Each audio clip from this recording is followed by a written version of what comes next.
Hi, podcast listeners. Thank you for tuning into Security Cleared Jobs. Who's hiring and how? We're changing our schedule a tad this July and August, but that doesn't mean you should send your job search on summer vacation, right, Rachel? Absolutely not. Keep that job search going, folks. You can do it. In fact, we'll still be here to cheer you on with some new episodes. They'll just be released every other week. Then before you know it, we will be back with our weekly episodes by the start of September. And if you really miss us on our weeks of the summer, you can always go back and listen to the episodes you've missed. Now, without further ado, here's our regularly scheduled program in 3, 2, 1. Welcome. This is Kathleen. Well, howdy, Kathleen. It's your partner, Rachel. So we're bringing you another bonus podcast edition today, sharing tips on, dun, dun, dun, I'm following you on that one, sharing tips on how to master your personal introduction, otherwise known as your elevator speech. These tips will help you perfect the most used tool in your cleared job search. I like it, and I like the tone when we talk about your elevator pitch. I like it. So whether you call it the elevator pitch, your personal introduction, or your 30 seconds of fame, you need to be able to make sure that you can do it quickly, concisely, and clearly. Who the heck are ya? And what you looking for?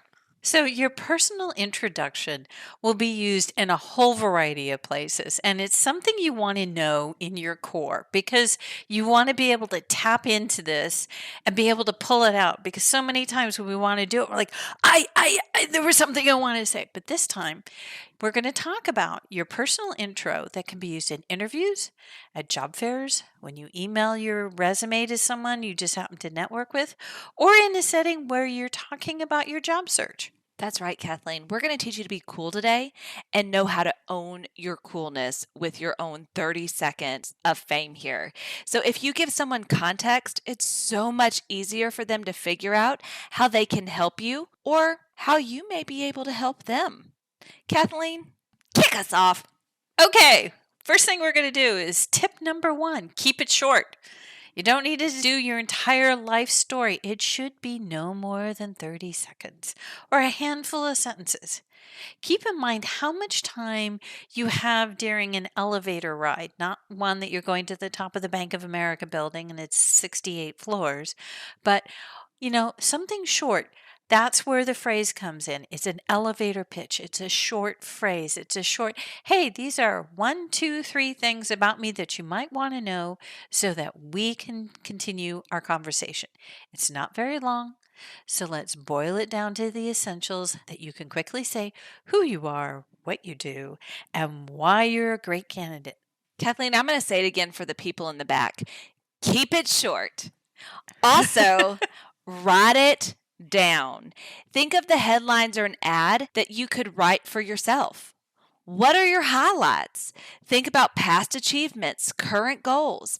A long list might come in mind, but again, keep it short. Review the list. Pick out the ones that matter.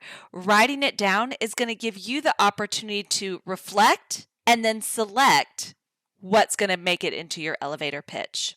Kathleen, hit us with number 3. Good on number 3. Highlight your value.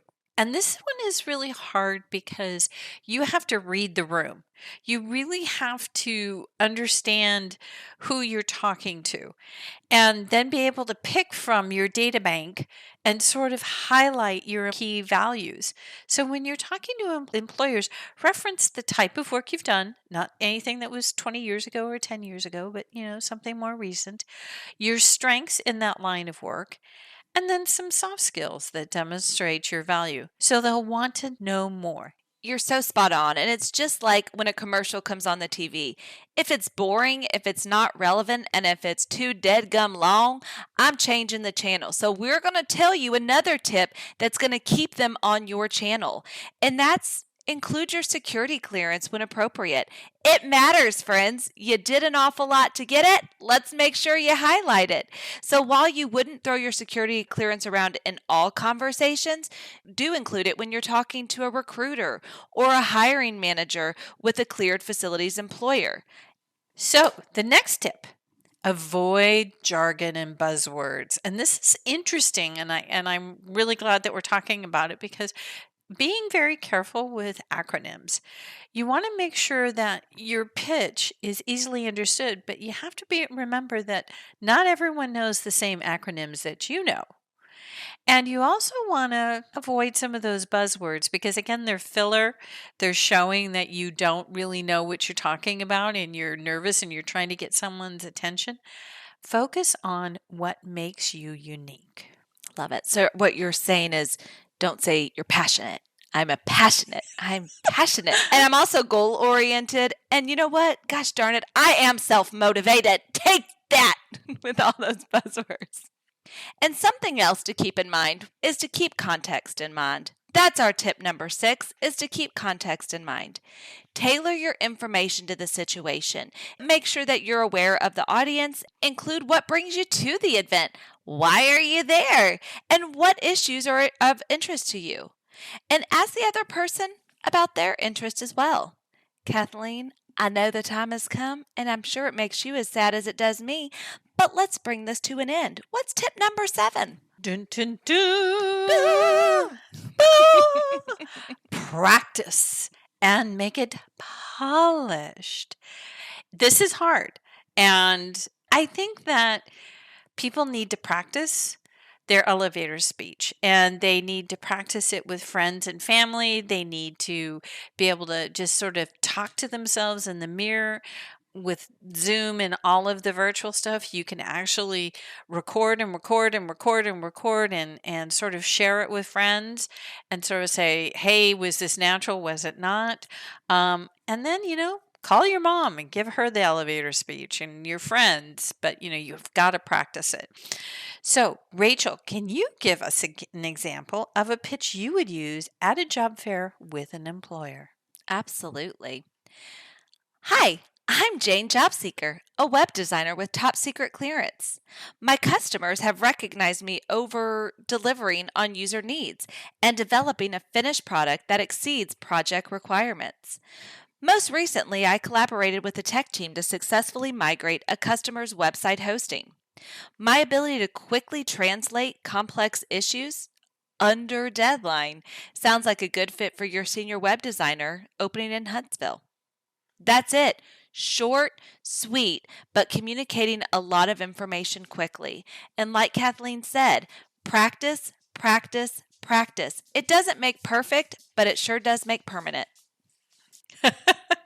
Well done, Rachel. That was a perfect pairing of personal introduction with a hook for a recruiter at a job fair.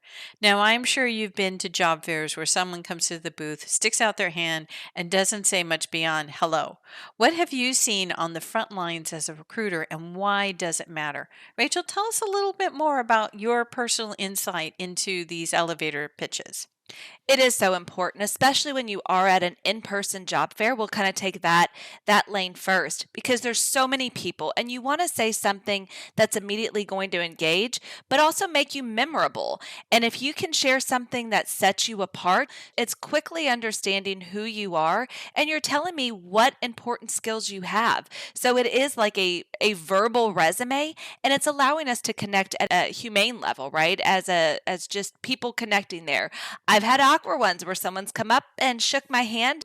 Then they go in and they're just telling me all about their education and how great they are, but have had said absolutely nothing of value. So it's that important, just like you've always been told, make that good first impression. This is your first impression. So dry your hands off before you shake the recruiter's hand and make sure that you've practiced your pitch about what makes you important and why you want to talk to them about that particular role and why you'd be a good fit for that organization. Now, what's interesting is we've put a lot of emphasis and a lot of importance on this elevator pitch. But we all know that we get nervous and we all know that something might be embarrassing, like, guy or gal with sweaty palms. Realize that how you get out of that uncomfortable situation is also going to be a really great way to have an impression with that recruiter. Absolutely. So if you're nervous and you forget your elevator pitch, take a breath, tell the recruiter that you're nervous, and have a question or two that says, hey, can you tell me a little bit about your key jobs that you're looking for or something to give you a breath. And then be sure you have those 2 or 3 points that you want to get across. That's again where you practice. So anyway, I just had to add my little ad lib on that one. Love it. Thanks everyone for listening to this bonus edition of our podcast. To access these tips online, just check out the link in our show notes and be sure to follow our podcast, share it with your friends, and we will see you next time.